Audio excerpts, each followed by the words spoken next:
Film Crew. We are live with another episode of Roll the Tape Podcast with Manager Marty. I'm your host, Manager Marty. Definitely have a special guest with us today. Um, he's really not a guest because he's family.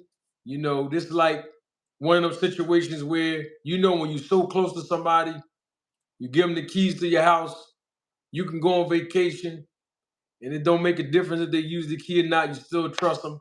It's like your home is their second home. And that's what this is for my brother D-Town Boxing. Y'all know who he is. If you don't know who he is, please go subscribe to his channel. He had to let the other one go, and now we up and running again with his new channel. You know what I mean? But I'm not gonna put the plug in for him because he's here. He know how to plug it himself. D-Town, what's going on, brother? What's going on, family? What's going on? And the family members in the chat, brothers, sisters, everybody, what's going on? Man, we got everybody here today. Double salute. Jeremy Austin is in the building. He's a member of the channel, supervisor of the Roll the Tape Film Crew. Double salute. My guy, Andre Noble. He's also a member of the channel, supervisor of the Roll the Tape Film Crew. We got my guy in the building. Double salute to him. Fort Greene Farrow, also a member of the channel, supervisor of the Roll the Tape Film Crew. And we got all of the heavy hitters in the chat, live in living color right now. We got some boxing to talk about. I don't even know where to start, D-Town. How about we start on what happened the day before yesterday? Well, actually, it was Friday night. Friday night, matter of fact. It wasn't even the day before yesterday. It was Friday evening. Adrien Broner took on Blair Cobbs. Now, I know you did a few videos on it. First of all, what was your take of the fight overall? I mean, going into the fight, before the fight, I said in one of my videos that everybody, as far as the fans, wanted to see Adrien Broner throw those hands. He said he the can man. Anybody can get it. You can, I can, Jamaican, American, China man. I mean, everybody can get it. But when it's time to throw those hands, you got to throw those can mans. And it looked like he was hesitant when he was in the fight.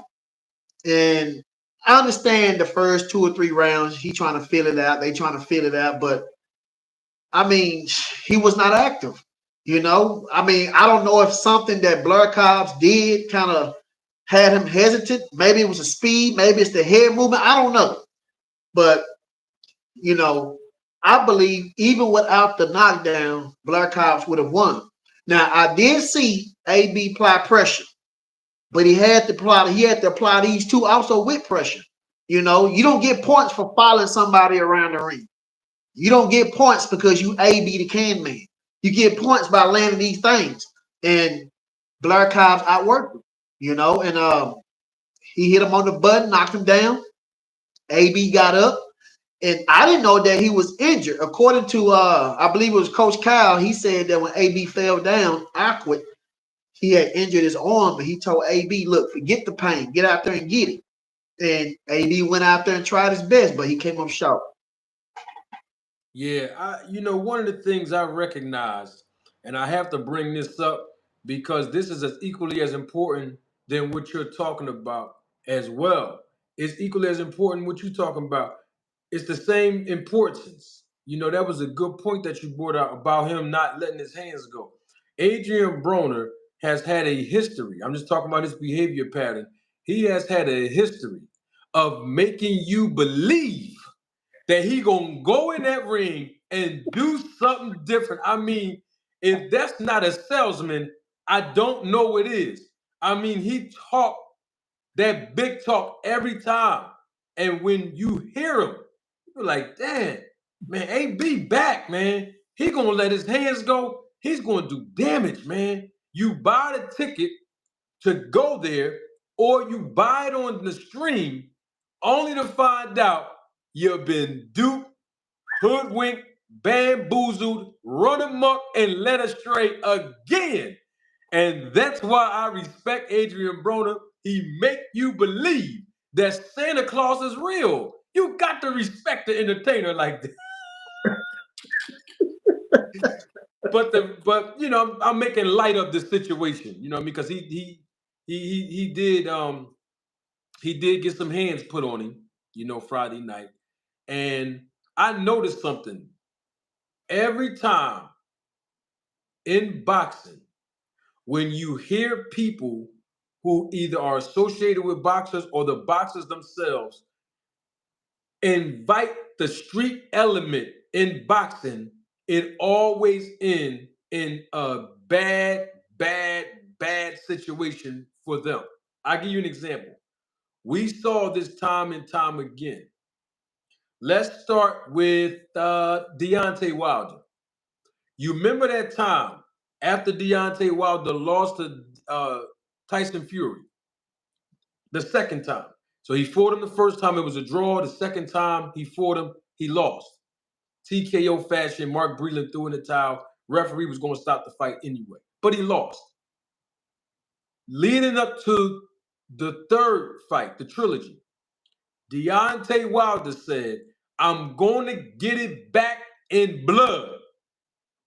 That's a gangster term. That's a street term. Getting it back in blood. And after he said that, he got knocked out. We've seen it again with Bill and Devin Haney, mainly Bill Haney, including the gangster element in boxing. Bill Haney said, I'm going to send my son in the ring to commit a homicide. If he dies, he dies. When he was referring to Ryan Garcia. He said, if he do get killed in the ring, I'm not going to have no remorse. I'm sending my son in that ring to kill Ryan Garcia. And come fight night, Ryan Garcia beat the brakes off of Devin Haney. And now we saw it again with Adrien Broner. At the press conference, he invited and included the gangster element in the press conference. He said, all I got to do is point and them goons will shoot this thing up. I'm just paraphrasing. All I got to do is point. They're going to air this thing out. If you play with me today, I'm not joking with you no more, Blair. If you play with me today, all I got to do is nod and them goons going to shoot you down. He brought the gangster element in boxing. And we seen what happened to him. So all I'm saying, newsflash, please, y'all, stop including the gangster and street element in boxing. If you look at the history of the sport of boxing, in the inner city communities here in America, I can't speak for no other country, but here in the great country of America, the whole purpose of enticing and appealing to youth and young people for them to engage in boxing is to keep them off of the street, to dissuade them not to get involved in the street element, to keep the youth off the street, right? Yep. Okay, then. So then why is it that the guys who have experience as amateurs and then they transition into professional boxers, they want to include that street element? And every time that happens in the history of boxing, it doesn't fare well for the fighter. That's all I'm saying. There is no place for it. This is not the sport, as the young people say, this ain't that. Now, it's unfortunate that Adrien Broner got his tooth knocked out, or his teeth knocked out. Maybe it was just his one tooth. I've never seen that before, D-Town. I mean, the guy had a mouthpiece in his mouth and still got his tooth knocked out. I've never seen that before, bro. Did Mayweather get his tooth knocked out by Madonna? I mean, that's what I heard. I don't know. I didn't see that. I mean, Adrien Broner looking like the new millennium Leon Spinks, bro. I mean, R.I.P. Leon. You know what I mean? But I'm just saying is, I don't know how the man had on him. He had a mouthpiece in his mouth. I mean, what I'm basically saying is detail. Blair Cobb had this extraordinary power. I've never seen him knock nobody else out before. I'm just saying. Maybe he was saying the can man when he got canned. I mean, maybe that's what happened. He didn't have his mouth closed. Maybe he was like, ah. I mean, I don't know, you know. I mean, Blair Cobb's physique, and it's not the first time I've seen this with Blair Cobb. His physique, and I said this on the other day, his physique, man, I'm just going to say he was cut up like a bag of dope in the 80s. I mean, the bull physique is phenomenal. But the thing I got to bring up, and I know people don't want to hear this, but the man is on the SNAC program. I mean, that's what we did. I mean, you sent me a picture detail. He's on the Instagram, right? Mm-hmm. Yep. I'm talking about the SNAC systems, the SNAC Instagram. Mm-hmm. Yeah. Then at the press conference, there was the trainer. He had the SNAC shirt on. I don't know if people remember that, but he had the SNAC shirt on, and it's like, man, I just hope Adrien Broner's all right, man. I mean, I hate to see a fighter go out like that. I mean, Adrien Broner has made some good money in this business. He's done well for himself. From the time he started making waves on HBO, I mean, he came through a lot of transitions. Showtime. He's got a pay-per-view on this belt, fighting Manny Pacquiao. He's had a solid career, but that's because he's always had good representation. And ever since he hasn't been with Al Heyman in PBC, I mean, this was his first fight, right? No, his second. This was his second fight without PBC, right? Yeah, because he well, I think he was supposed to fight on BLK. BLK, and then he went over. But did he fight on BLK? I thought they canceled that fight. He left BLK Prime. That's what it was. Yeah, you know, if I say anything about that, they're gonna say I'm disrespecting BLK. But Adrien Broner left. I'm not making that. The man left BLK Brown. That's what that is. Now I hope I'm gonna be honest with you. I'm gonna keep it 100.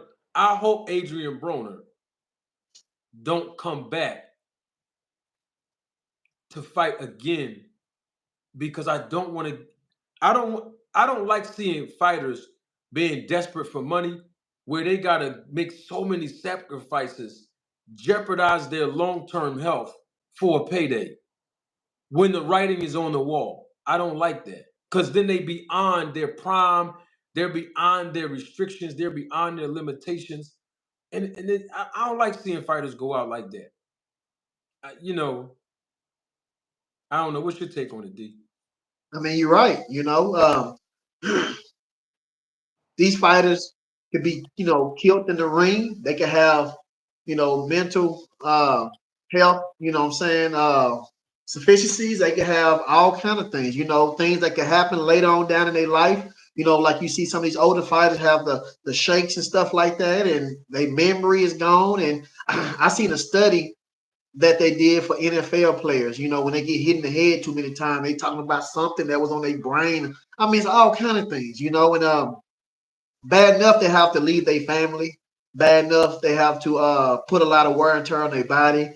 Go through grueling temperatures to try to, get right. Go through all this mental stuff, as far as being afraid. I don't say afraid, but being nervous. And I mean, it's just so many things that play a part that it's happening fast. You know what I'm saying? Fast, and then they need money, and sometimes they do things with their money to where they need more money. Like AB was saying that Al Heyman had to hold his money. He was spending his money out. So I mean, just man, this stuff is like, it's like over there at Baghdad, man. Like you going to war, and these guys are getting older, and you hope that these guys do what they supposed to do, as far as keeping their money, investing their money, to where I don't know what AB got going on. He talked about certain things in certain videos where he had changed the people that he was around, how now he know that he had to have a different mindset. I mean, I don't know, but I don't want to see this kind of stuff happen to these fighters. Like you said, need money so bad that they get back in the ring and get. I mean, I don't know. They just. Yeah, man. I know people were saying that Adrien Broner. I heard somebody saying earlier today, not in the chat. I was talking to some homies of mine, and they were saying that you know, Adrien Broner made 1.2 million for this. I'm gonna tell you right now, Don King don't have a budget for that, and I don't want to talk bad about Triller or none of that because y'all might see me on there one day. Y'all might see me ring announcing on Triller one day, so I don't want to mess the bag up. But the production value, it wasn't all that good. Let me just say it like that. So when you look at networks and streaming platforms, and they're not the quality is what I'm saying. When I say the production value, the quality of the production, and then the venue that they was at, it wasn't like they was in no crazy big arena. I mean, it was like a low level situation. And I'm talking about compared to what's relative for Adrien Broner. I mean, don't forget a couple years ago the guy was on pay-per-view with Pacquiao. That's what I'm saying. Like HBO, Showtime, several times. And then you know, everything's been kind of going downhill for him. So I don't know how much he made, but $1 million, absolutely not. Not to fight Blair Cobb, not on a Triller platform, and not in the venue, that location. Neither one of those guys are from there. So it wasn't like it was a hometown, home cooked meal for him to have like his 8th grade teacher come and casual boxing fans that recognize him from the neighborhood and the city he's from. That this ain't that. So whatever money he made, you good, bro. You good, man. As far as Blair Cobb, I mean, who you think he should fight next? I mean, he talking crazy now. Like he beat Godzilla. He Man, been calling out Boots for years. no. He need to go fight Mario Barrios or somebody like that. You know what I'm saying? That's who we need to go fight. You know, since both of them guys on that SNAC products, you know what I'm saying? SNAC supplements, you know, just Vada said something about that they don't approve no supplements, but you know, they on those Victor Conte supplements, you know, let them boys go ahead and get it. Well, there was no Vada testing in this fight, from what I understand. So I was watching Blair Cobb. I've been watching his fights, you know, just to see when is he going to improve in this fight. Now, of course, he got past Adrien Broner, and I'm not knocking him. I didn't really see. I don't see nothing with him skill wise or his improvement.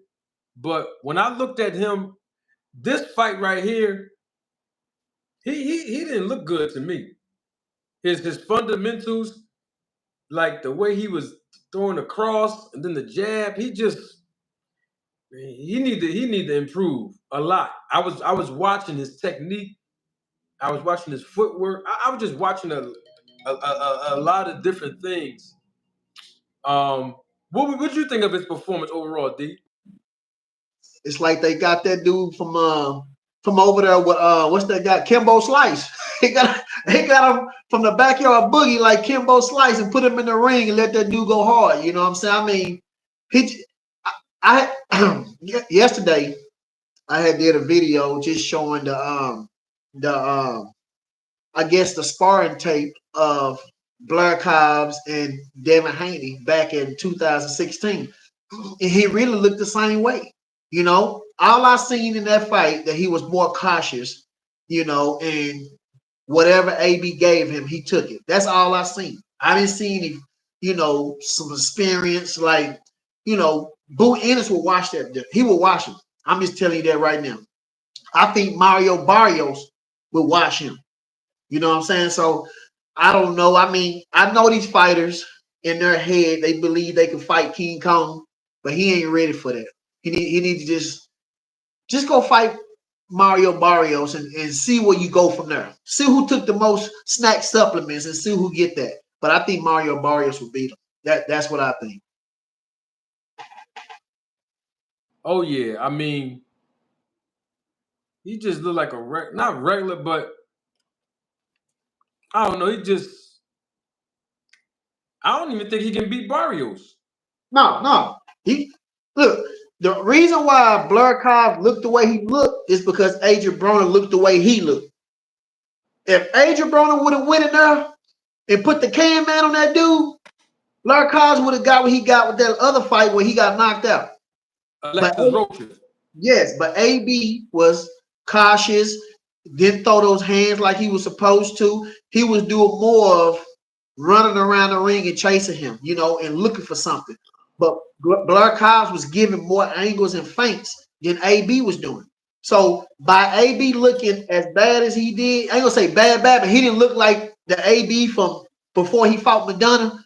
That's the reason why Blur Cobbs looked the way he looked. So he didn't do anything that was out of the ordinary. Yeah, I totally agree. And now listen, I got to fight for Adrien Broner. If Broner want to come back, he can go fight. Hey, why don't he go? Well, he ain't gonna be able to make the weight, but they can fight at the catch weight because he came in this fight at 145 on the scale. He can go fight Devin Haney. They both just lost. They both was talking trash. Let him go fight Devin Haney. I think Devin will beat Adrien Broner. I think Devin will knock him out. I think Devin will beat Adrien Broner. I mean, after that Madonna fight, AB ain't been the same. You know what I'm saying? It's like when you get old. I ain't old, but I was playing basketball and I played pretty good. And I went to the basketball court and I ran up trying to do a layup. And I was wondering, I said, dang, I ain't even off the ground. I'm looking. So in my mind, it's there. But physically, it ain't there. So I think AB, he did all he could. He did 2 cents boxing. Salute to you, my sister. He did all he could to get himself ready for this fight, but he was not ready. He's not ready. Yeah, I mean, he probably had a fat camp too, because we saw him trying the best he could to lose that weight, and he did.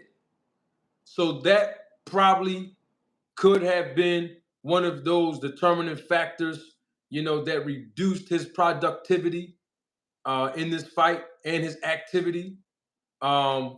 Because he was in fat camp, Double salute, 2 cents boxing. She's a member of the channel, supervisor of the Roll the Tape film crew. No, make no excuses, but he did make weight. He made the weight and he was in shape. But we got to look at the pattern of the SNAC fighters. I said this in a video a couple of months ago. Look at all of the SNAC fighters, especially when there's no VADA testing. Let's go back and look at when Julian J. Rock Williams. Remember he fought Hurd? He knocked him down in the second round. When Demetrius Andrade fought Nicholson, and hey, that was on the undercard of Tank Davis versus Hector Garcia. And guess what? Victor Conte was here. And he said there was no VADA testing for that fight. And guess what happened? Demetrius Andrade knocked him down in the second round. We also saw how when Terrence Crawford, he fought Errol Spence. Now, whether it was tested or not for that fight, we don't know. Bottom line is he knocked him down. Terrence Crawford knocked Errol Spence down in the second round. Devin Haney fights Regis Prograis, knocked him down in the third round. Mario Barrios fought Yorganis Ugas, knocked him down in the second round. So you see how explosive this power is when you on SNAC the first 3 rounds. I've been called this out, and Blair Cobb knocked Adrien Broner down in the second round. I mean, I can't make none of this up, Detail. Hey, they got that stuff from that back room.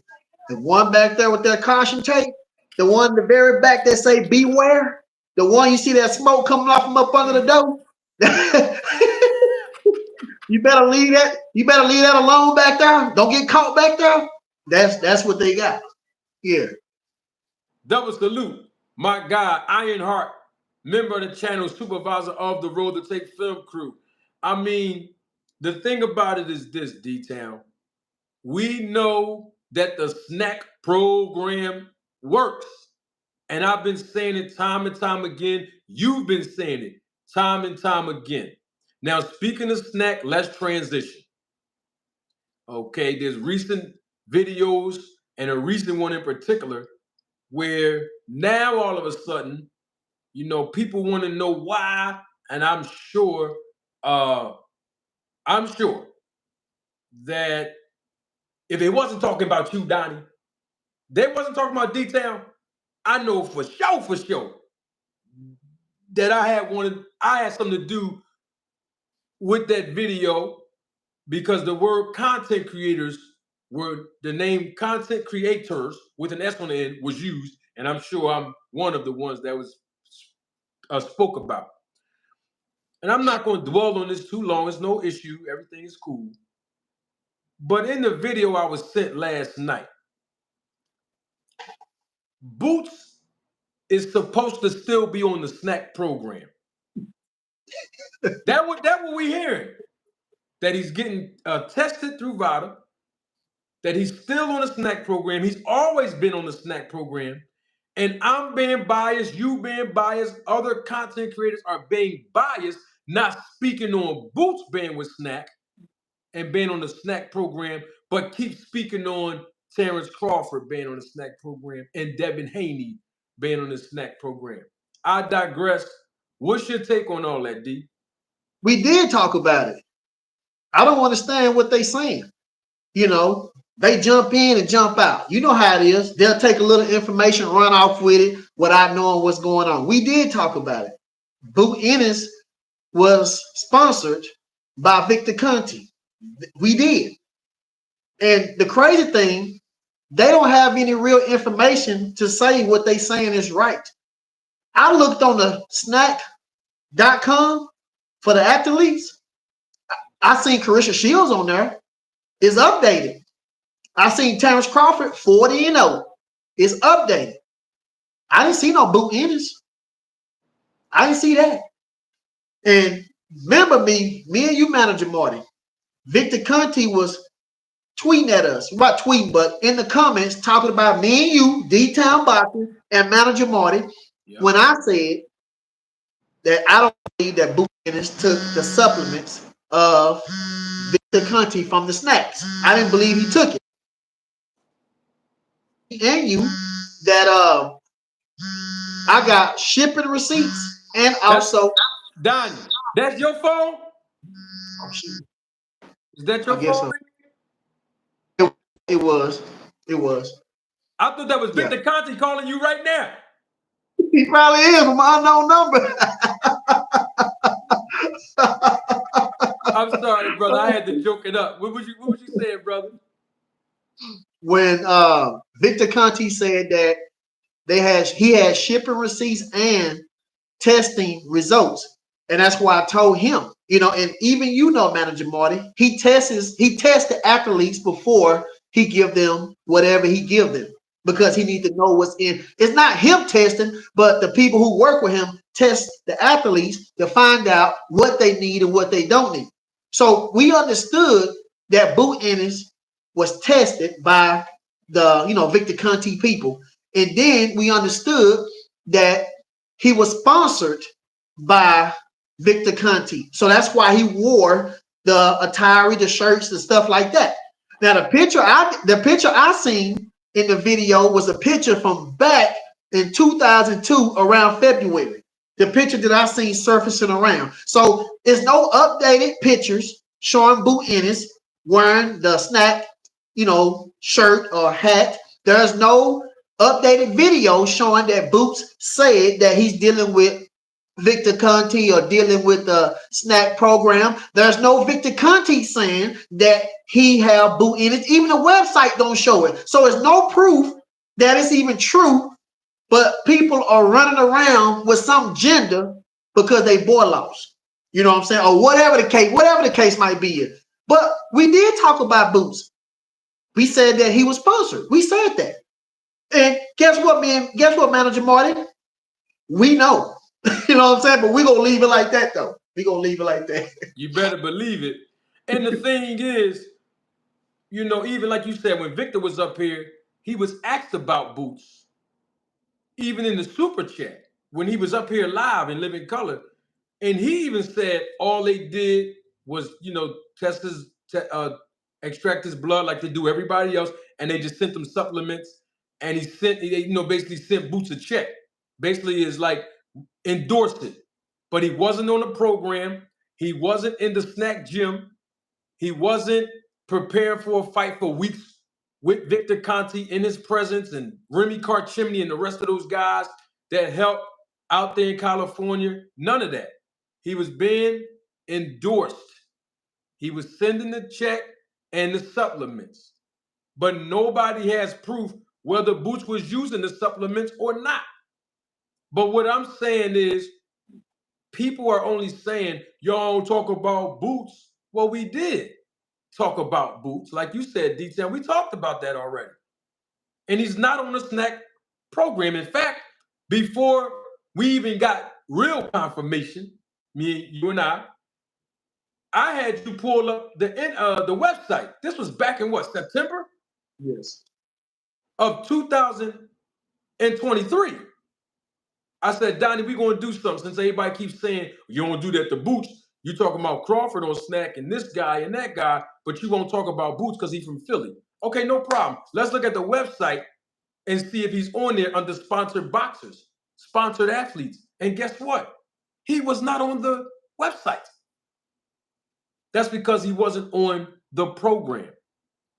And so there's no bias here. If somebody's on the SNAC program, I'm going to say they on the SNAC program. If someone's performance is enhanced on the SNAC program, I don't care who you are. If I believe your performance enhanced on it, I'm going to point it out. So I think, like you said, D, people mad because their favorite fighter lost. Because let's keep it all the way 100. Before I got on YouTube, I couldn't find too many people talking about the SNAC program, Victor Conte, anti-doping on a consistent basis. I haven't heard nobody. And so now, instead of people looking at all the content that we both publish, having Victor up here twice, having the founder, Dr. Margaret Goodman, the founder of VADA, up here when I interviewed her, just looking at all the information that I presented based on thorough research I've conducted, thorough research. They want to do subliminals or throw shots. The bottom line is, we ain't talking about Boots on SNAC. We ain't talking about Boots. We're not talking about. We talking about Devin Haney on it. Yeah, we're going to talk about him on it. We're going to talk about Crawford on it. We're going to talk about Clarissa Shields, Mario Barrios, Andre, Caleb Plant, Blair Cobb. We're going to talk about because they on it. They on the program. And here's the thing.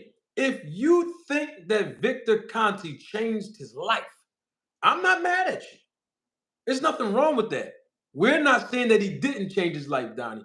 All we said, at least I'm saying this straight up, you have to show me evidence. If you get on YouTube and say, Victor Conte changed his life around, he's vindicated, he deserves a second chance. I agree that we all deserve a second chance. But you got to substantiate that claim with evidence. Show me what he's done different. Give me an indicator to say, this is why I say that he's different or he changed his life around. Because the last time I checked, all of the people, let's use the hood, because me and you can identify this language. You know, we had a couple of times in our life where we tried that street life, right? Let's go down that road. Since when Bill Haney do it, he gets applauded when he do it. So now we're gonna run down that same road. Now I'm gonna pull the school bus up and park it and turn my amber lights on and stop right here. When a person is on the street playing the street life, let's say they get caught. There's consequences and repercussions that come behind that, right? If they do their time, whether it be probation and or incarceration, when you come out, if you still hanging on the same corner with the same crowd, just the association and the environment alone is going to make people naturally assume, oh, that person ain't changed. They still doing the same thing they've been doing. They still hanging around the same crowd on the same corner. That person's still doing what they've been doing, right? That's all I'm saying. So if that is the case, it's natural for somebody to believe, I don't know, I'm a little suspicious of Conte. I don't think he changed. It's natural. And I'm not saying he didn't. I'm just saying we need answers. I didn't see the name of his company, still SNAC. He's still selling supplements. The names of the supplements are still identical as before. He's working with the same exact people like Remy Karchimney and the rest of the people that was affiliated and associated with him during Balco. He's working with athletes. I mean, what did he do differently? That's the question I would have for somebody that's really advocating for him. And even if you assume that I'm insinuating that he didn't change, even if you dismiss that, what has he done as a self-proclaimed anti-doping advocate to show you that boxing has gotten better since he's been here?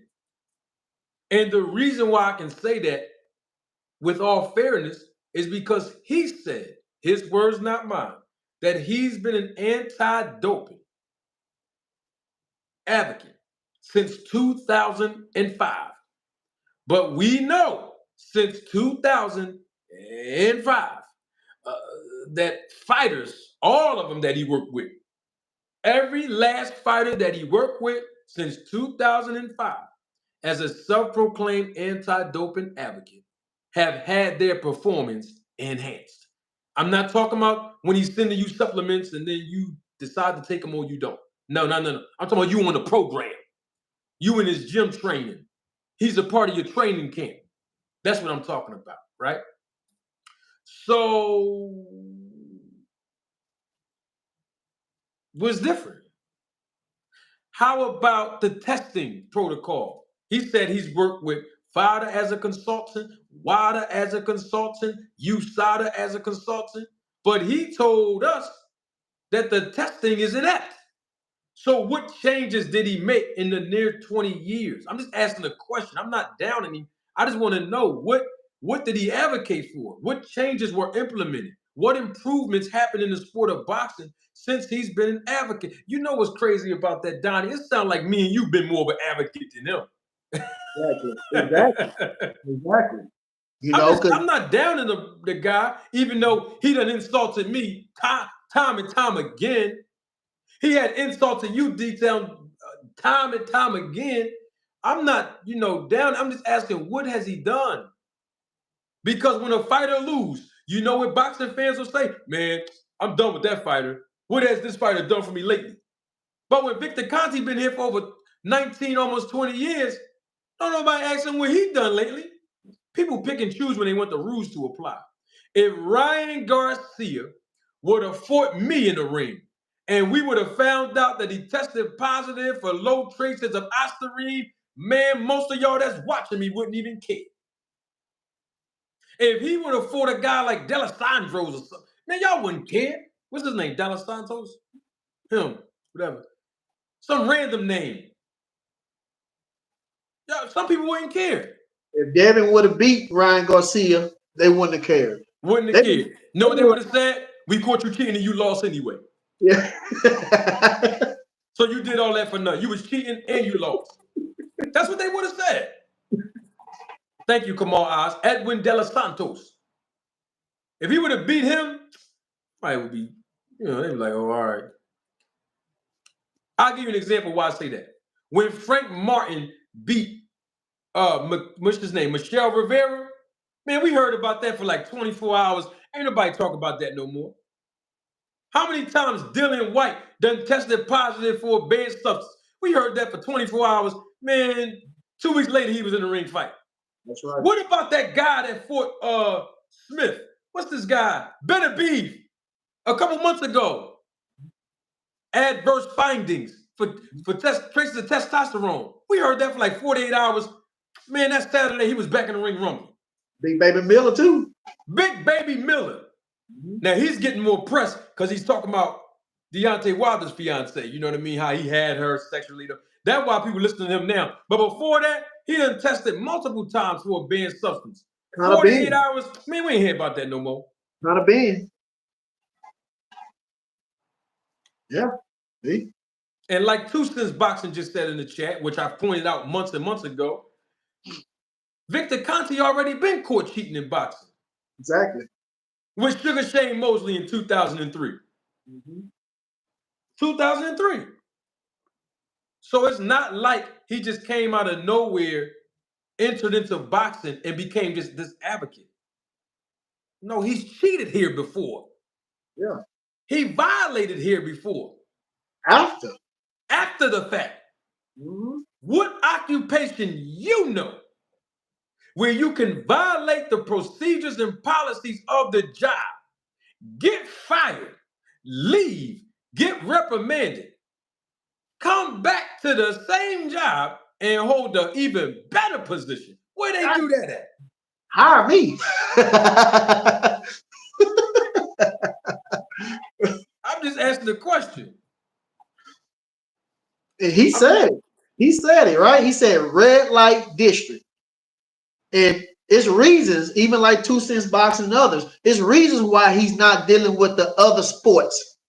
It's because they won't allow him to come back. But in boxing, they allow him to come back.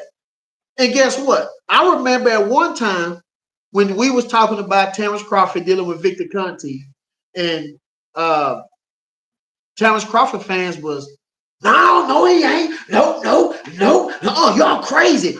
And Terrence Crawford came out and said, you know what they did? They badass just conceded to it. It was a reason why they was upset, because they knew that Victor Conte passed, and they knew by Terrence Crawford or these fighters dealing with Victor Conte was not a good look. But then once their fighters came out and they understood that they was dealing with him, they just, oh well, turn a blind eye. He didn't pop dirty. Like, just forget everything. You know, that's not how it's supposed to be. We more of an advocate. The family members in the chat is more of an advocate than Victor Conte. I have not seen one person say that Victor Conte is an advocate for the sport of boxing. Not one person. Just because he said all the time, he wants people to believe that he is. If you was an advocate, you would have showed us the receipts of the people, of the fighters who you dealt with, that they test were vital. And we still waiting on that right today. Well, according to Victor Conte, it's been difficult. His words, not mine. I can roll the tape. He was here when he said it. It's difficult to get his own SNAC fighters to undergo 365 24/7 testing. You can't get your own fighters to agree to that? Let me ask a question about that. Didn't he say he got Nonito Donaire and Edwin Rodriguez to agree to 365 24/7 testing? Where the proof at on that? He said he put up 20,000 apiece. Where's the evidence of that? Where the paperwork? I've never seen 365 24/7 testing yet. Now, they claim that they did it in 2012. Where is the paperwork? All we have is Victor Conte's words. We don't have nothing else. And we've already proven on this channel alone, his words are just not credible. I'm just saying, don't get mad at me. Just look at the evidence, man. Did he say that he did at least around about 10 people on all year round testing back then, and then later he came back and said he only did like 2? Yep. Because only 3 total, but he did 2. Right. But see, my thorough research that I've conducted, and I've been researching this for over 15 years, I already knew when he told me that. I already had the evidence in the vault. I already had that interview, is what I'm saying. I had that interview already when he said, "Man, I've sponsored 10 boxers that did this kind of testing, 365 testing." He said that 8 years ago. He didn't even know I had that. I had that in the vault. So when he told me, I said, man, I caught you. But I'm gonna wait though. I'm not gonna bring it out now. I'm gonna wait. I'm gonna let it simmer down and see how you respond. And now you're not being humble. You disrespecting me. You in my comment section calling me a fraud. Now I'm gonna release the tape now. Now I'm gonna release the evidence now so that people can see you're not keeping it all the way 100. You an advocate. And with that being said, since we're talking about him being an advocate, he told us when I pressed him and asked him, was there VADA testing when Terrence Crawford fought Sean Porter? And they both was with the SNAC program when they fought each other. And the reason why I asked him that is because he said all PBC fighters, this is what he said. All PBC fighters are not allowed to be publicly acknowledged when they undergo VADA testing because Al Heyman agreed with Margaret Goodman that there should be a muzzle rule on all PBC fighters. So I said, okay, cool. Sean Porter was a PBC fighter. Let me ask a question. What about the muzzle rule for Top Rank and Bob Arum? And he said, oh, yeah, they had one too. I said, word? Let me ask you something about that then. How come Shakur Stevenson, he's Top Rank, they publicized him on the website when he go through Lomachenko, publicized him on the website, Tyson Fury in the co-promotion. So here we have Teofimo Lopez, Top Rank. So we have multiple fighters on Top Rank who's being publicly acknowledged. Well, since you saying that is not true, well, then let me ask you about Terrence Crawford. Because when he fought Sean Porter, he was with Top Rank as well. And you know what he said? The advocate said, wait a minute. You don't know if there was VADA you knew it was VADA testing for everybody else. You didn't know that it was VADA testing for Terrence Crawford and Sean Porter, and they both was with the SNAC program? Oh, I reached out to, I texted Terrence Crawford and I asked him. I asked Dr. Margaret Goodman. She didn't respond yet. I asked Sean Porter when I texted him. He didn't respond. But Terrence Crawford, he did respond and he said yes. What did you have to ask the fighter for when you're the advocate? When you told me, Victor, because I set it up, I set the questioning up. You told me and all the Roll the Tape film crew members that when VADA sends their DCOs to come and collect the samples, you recommend that the fighter or their trainer send you the video or the picture of them extracting the blood so that you can put it out there on your Twitter account so that the people can see that there's credibility in your process. So where was Bomac and them sending you the pictures then? Where was Kenny Porter and them sending you the pictures then? This is what everything I said is all facts. Am I right or wrong, Don? He know everybody else's business, like 2 Cents Boxing said, but he don't know his own business. He know everybody else's business. But when I pressed him and asked him on that, he didn't know. I don't know. You don't know. That's like you coming home and seeing milk or water or juice spilled on the ground, and you ask your kids, yo, who spilled this? I don't know. There's only 2 of y'all in here. Both of y'all don't know? Somebody, nobody knows. No problems. And the reason why I asked him that question about the whole process is because BLK promoter didn't have a muzzle rule. He ain't PBC. So was there testing for Terrence Crawford and David Ebenezer? And what did he say again, Donnie? They ain't have enough money. You know. They ain't had no, they ain't had, I guess the promoter didn't have enough money to pay for the testing. I said, okay, well, you an advocate, right? You could have put up the money, right? Yeah, you're right. I could have put up the money. So there was no testing in that fight. Why did I bring it up in the first place? Let's set the tone. Is because Terrence Crawford, according to VADA's website, was not publicly acknowledged since November of 2020, where he undergone VADA testing. That's the reason why I brought all of that up. Some people have short-term memory loss, Detail. They don't remember how all of this got set up in the first place through 15 years of research. I already know what's going on. I'm asking questions I know the answers to. I just want y'all to hear how they're being answered. So when I spin the block, nobody can say, man, Jamarty hating. Man, Jamarty just trying to do this for clout. He's clout chasing. No, I put the work in. I put the work in. And y'all seen what the results have given us. D-Town put the work in. We got content creators right now who were scared to even tap on this. They were scared to touch on it. And now most of them touching right on it. And I respect the fact that they all touching on it because we put the work in.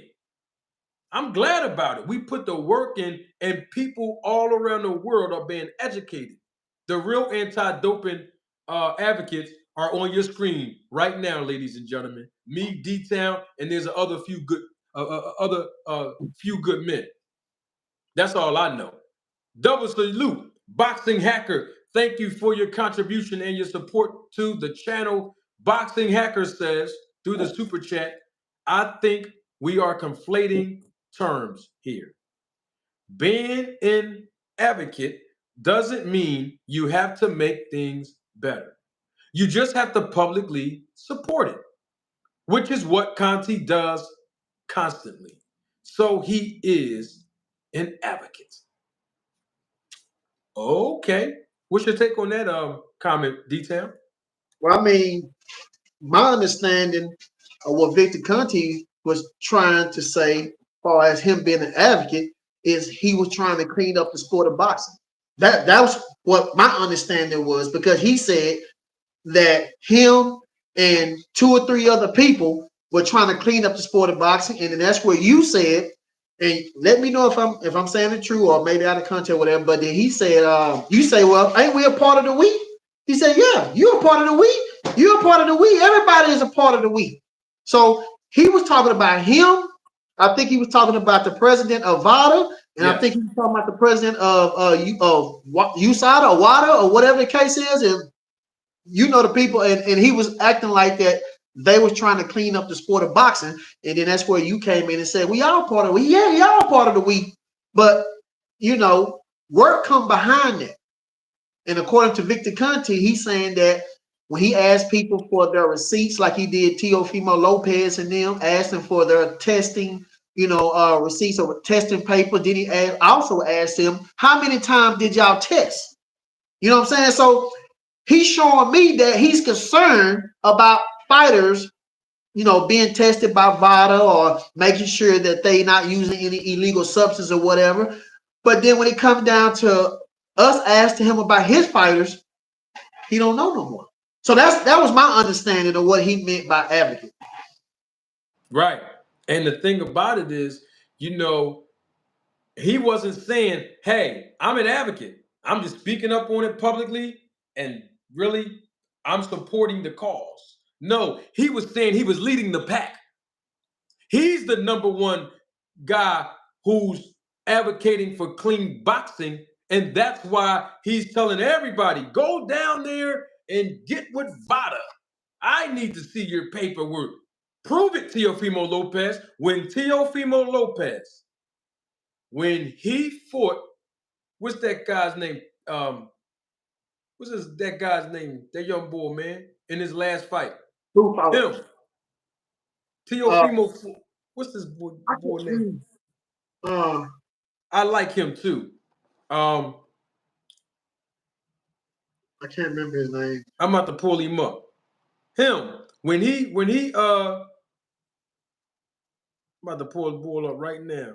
But Hacker just really told the truth that the man ain't no advocate for the sport of boxing. He just here. That's actually what Hacker is saying, you know. Jermaine Ortiz. That's the Jermaine Ortiz. He asked Teofimo Lopez out of this clear blue sky.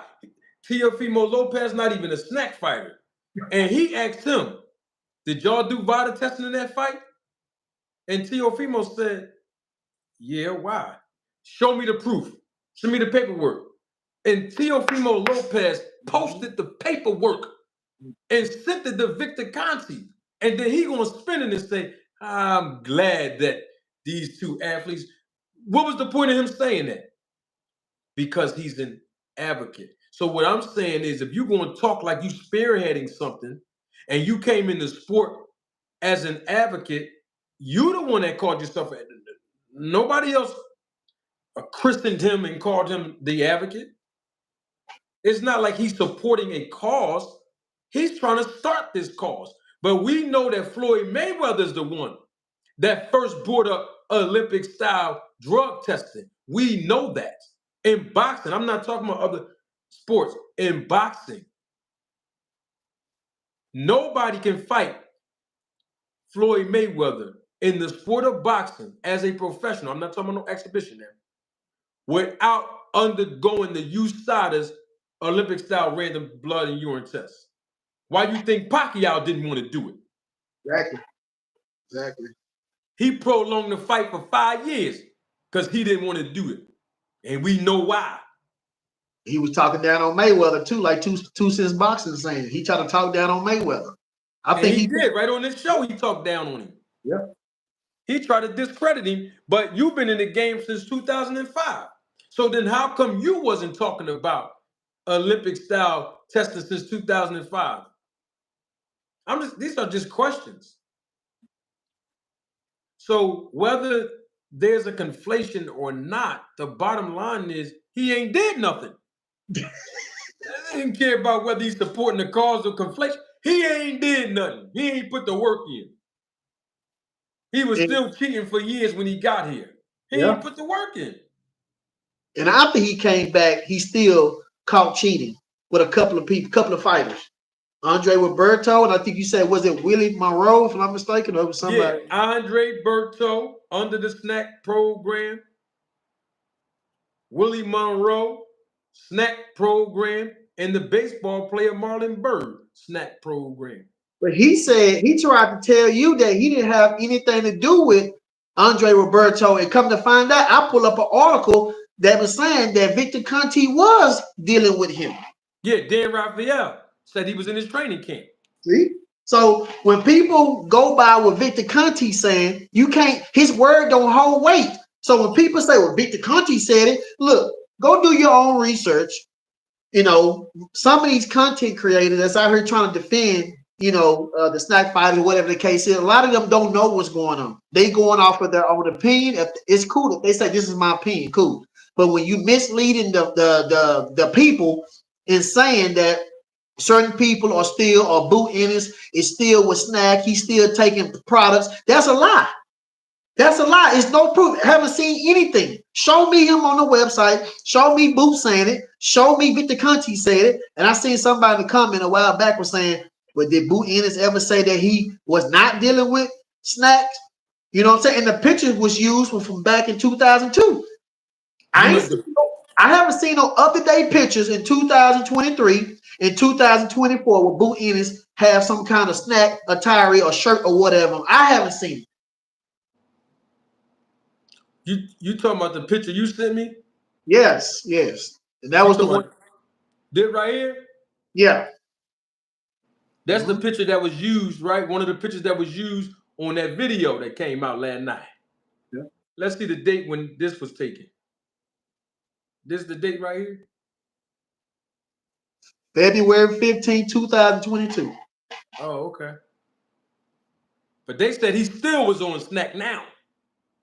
But I was waiting on the evidence or something that, they had or he had or whatever she had showing us that he was still dealing with Victor Conte. Like I said, Manager Jamal, we ain't got to say too much, but me and you, we know. Oh, no doubt about it. We know, so we don't have to worry about it. We know for a fact. And I haven't seen anything. Boost. Well, with Blair Cobbs, right? He had somebody there with the SNAC stuff on, right? I ain't seen nobody in the corner of Boot Ennis that had the SNAC attire, SNAC hat, SNAC shirt. I ain't seen nobody. Yeah, only when Conte was paying him. That was it. After that, he ain't. That was a couple years ago. We ain't seen it yet. So this is Victor. I wanted to point this out, and we're going to move on before we leave and talk about your preview, my preview of the fight that's happening this Saturday, Frank versus Tank. But before we get there, I wanted to make sure we on the same page with the audience, because when I said how Victor Conte entered into the sport of boxing, he was able to leave to go do a couple of months in jail. Then he came right back in the sport of boxing. And this is what happened when he was in boxing the first time. Boxer Shane Mosley, how did you both begin working together? I was contacted by his strength and conditioning coach at the time, Daryl Hudson, and we talked. And initially, I probably just sent some nutritional supplements to him, and it was at a distance. And the more we talked, it became about other undetectable substances and so on. And then eventually, he let me know that he and Shane would like to fly up and meet with me. And so on Saturday, June 26, 2003, that's what happened. They flew from Southern California up to Oakland Airport, and they were picked up in a limousine. Actually, the company that was a couple doors down from Balco, Gateway Limousine, and brought over. And he had his blood collected first at the hospital over the freeway, and then we had a little chat. And then he got his blood collected, and then he came back, and we talked about some of the substances and methods that could be available to him. What knowledge do you have of any illegal performance-enhancing drug usage Mosley was involved in prior to taking Balco's illegal performance-enhancing drugs? You hear a lot of rumors. You hear things about this guy and that guy, and he had used performance-enhancing drugs before he ever met me. Now, whether that's true again, I don't know. I'm just telling you that's what I'd heard. You said you taught him how to inject himself, and you even were nearby when he injected himself with EPO. What do you recall from that? I was sitting at my desk, and he was sitting directly across from me. And behind him was Daryl Hudson, his strength and conditioning coach. And once we got to the portion where it was time to learn how to administer the drugs, I came around the desk, and he stepped back over here, and we sat knee to knee. And I basically showed him specifically how to inject EPO. We did something called a double saturation point method, which means that you take half of it and put it on one side of your belly button, and the rest you put it into the other side. And it increases the effectiveness of the drug by doing half a cc here and half a cc here, as opposed to a single injection. We've heard enough. Did y'all hear what he said in the beginning? I'm going to play it back because it flew over some people's head.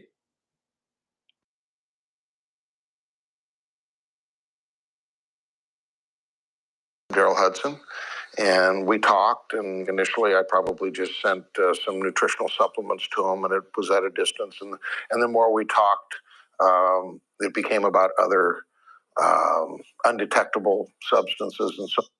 Wait, he said he was sending them supplements from a distance.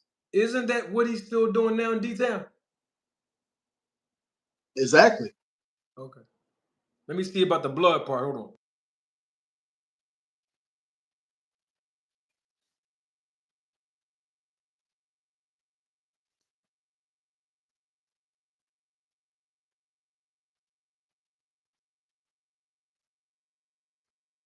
Came about other undetectable substances and so on. And then eventually he let me know that he and Shane would like to fly up and meet with me.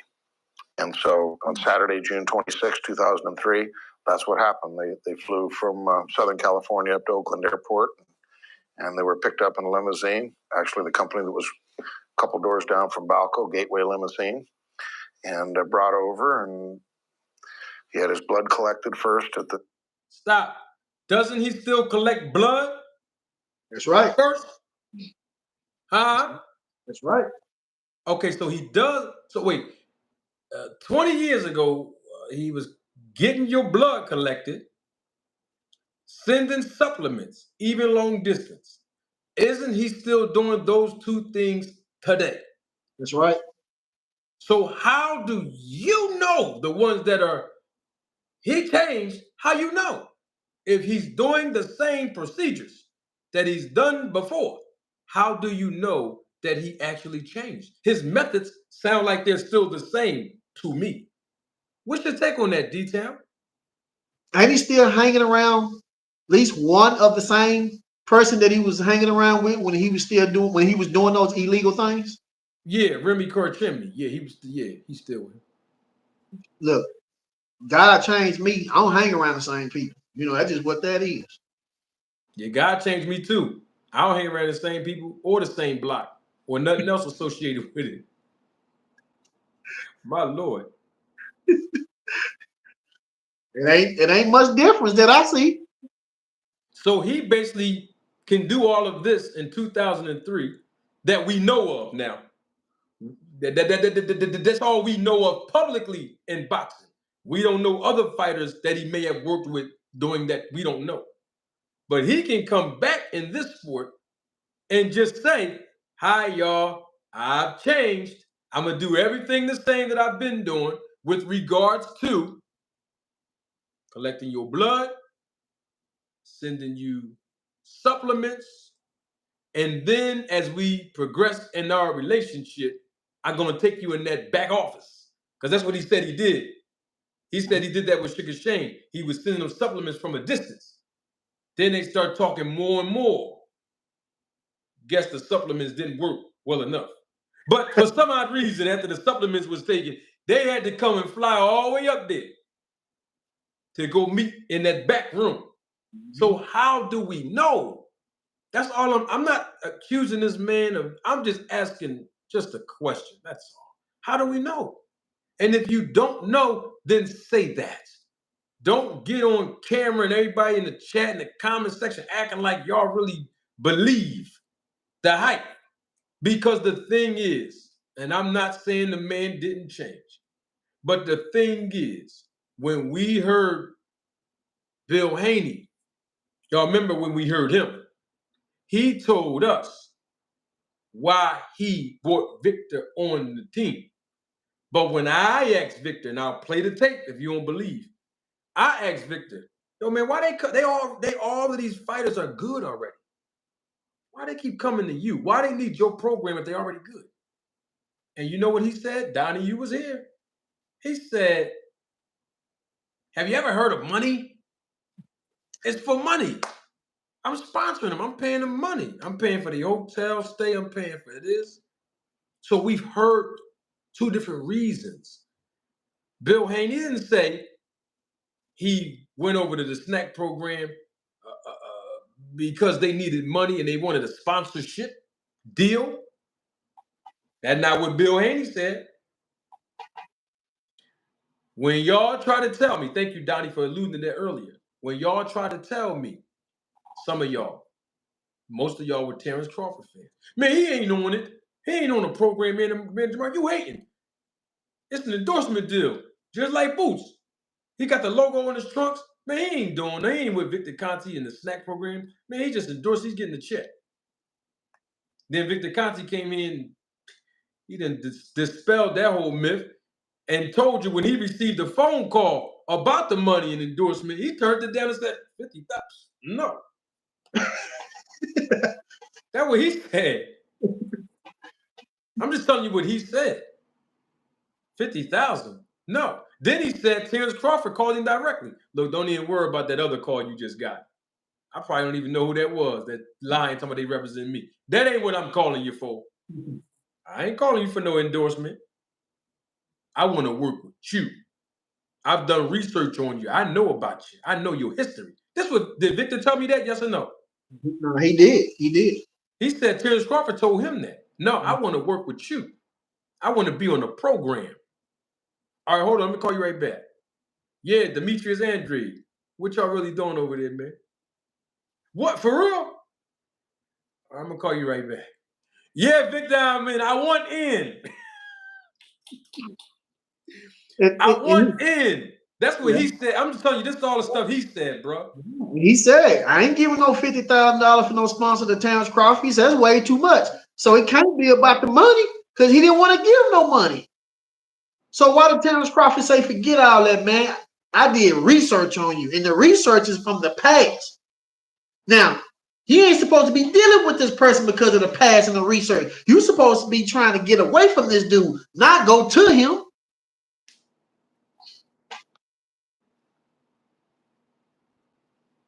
And then ever since he's been with him, we've seen some of his performances been enhanced. I mean, y'all can't get mad. That's just what it is. When he fought Sean Porter, nobody in the history of boxing has ever knocked Sean Porter down more than once in not one fight. Not Adrien Broner, not Errol Spence. Nobody. He did. Easily, too. Like that. David Evanesia, 6 rounds. Knocked out cold, unconscious. Just like when Marquez knocked out Pacquiao, unconscious. Just like when Caleb Plant knocked out, what's my man's name? Darrell? Darrell. Yeah. Just like that. Never seen it done before. All these fights that Crawford fought, never knocked nobody out cold once.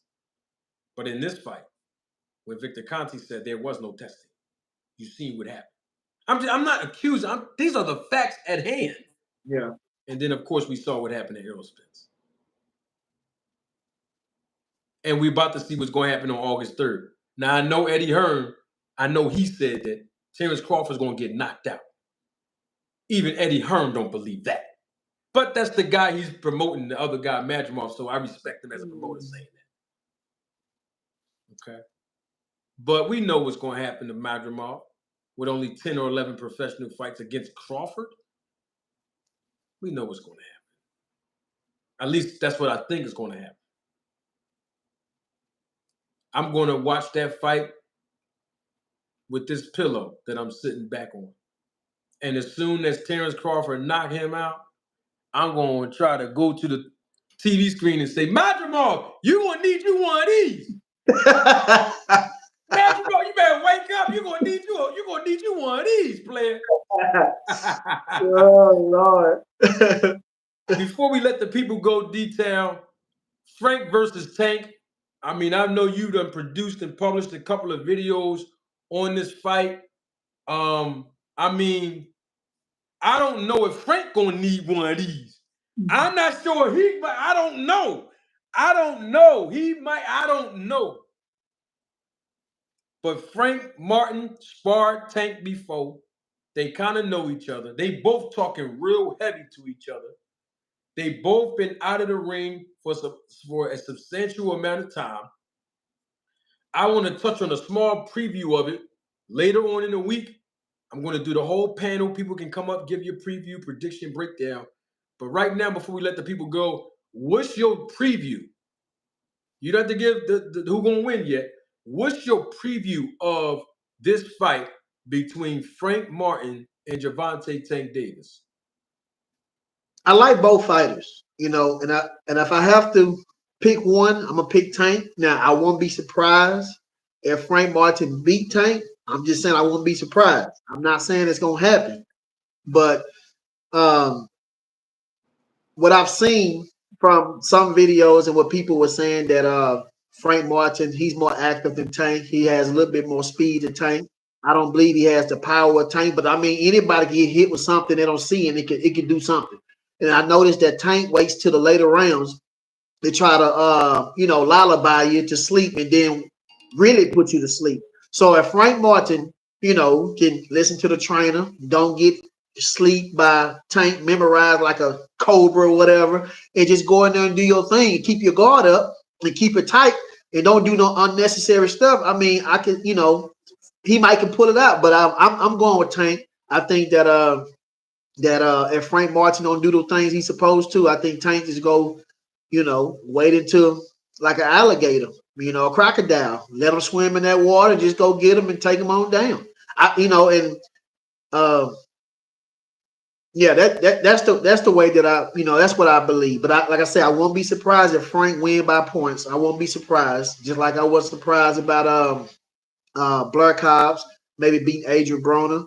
And it was another fight that I said I wouldn't be surprised, but and the other person ended up winning. But yeah, that's my take on it, Manager Boy. Now, you think this fight gonna go the distance, 12 rounds? I think if anybody get knocked out, it would be Frank Martin. I believe if he goes the distance, Frank Martin would probably win. It'll be close. Now we do know that Frank Martin has to do more to beat Tank Davis. So I mean, maybe both ways still can go toward Tank. You know what I'm saying? But Tank ain't trying to go to the scorecards. Tank trying to get that man out of there. Yeah, it's gonna be a good fight. The undercards is going to be phenomenal. I'm talking about phenomenal. Rayo, the guy who knocked out Chris Colbert recently, he's fighting Pitbull Cruz. Benavidez, he's fighting a guy who's undefeated.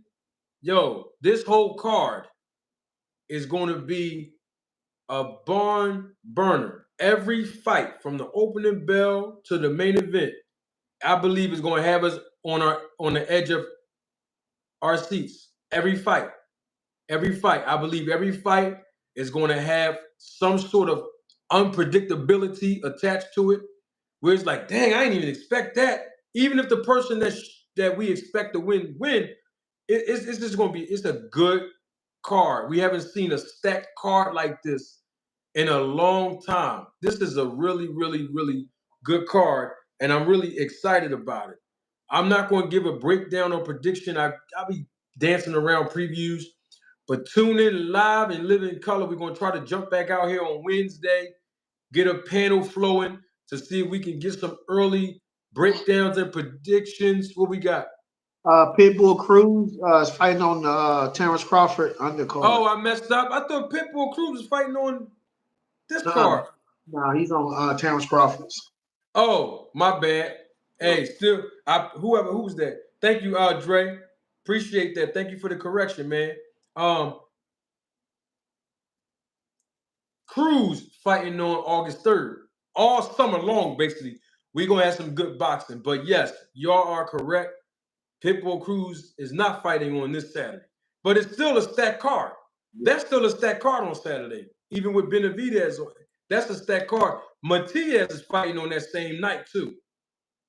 I'll have to watch the highlights of that because I need to see this Tank versus Frank.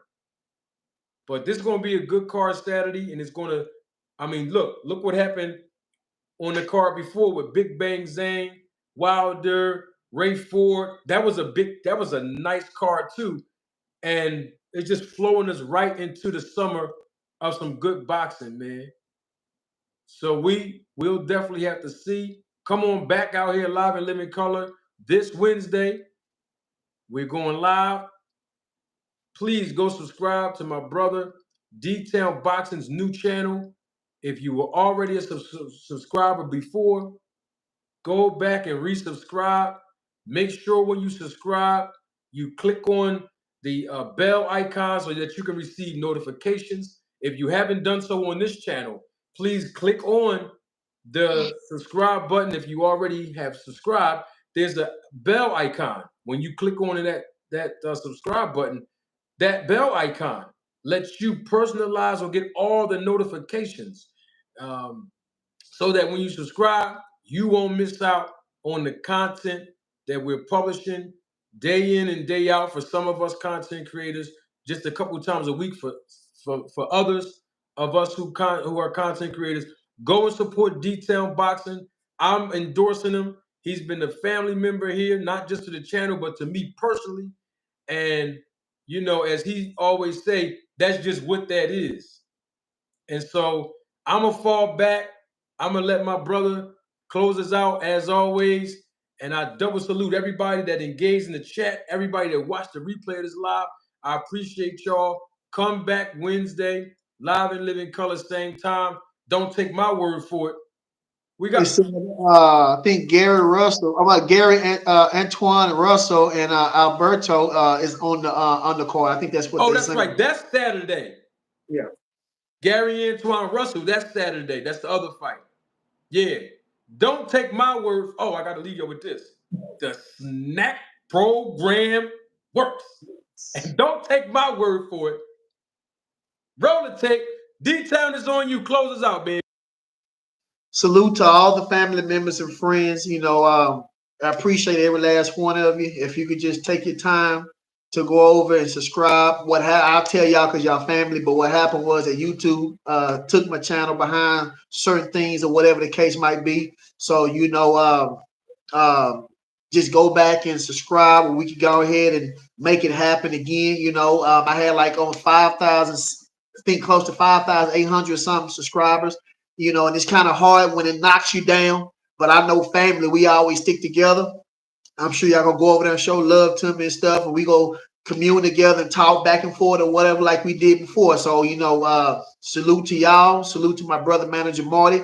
Just take time out to do that things and stuff. And I appreciate every last one of y'all for even being in the comments, because y'all make us feel good when we are able to talk back and forth. And sometimes we mess up. Y'all tell us, hey, it's this, it's not that. So we appreciate that interaction or whatever. So y'all let me know what y'all think.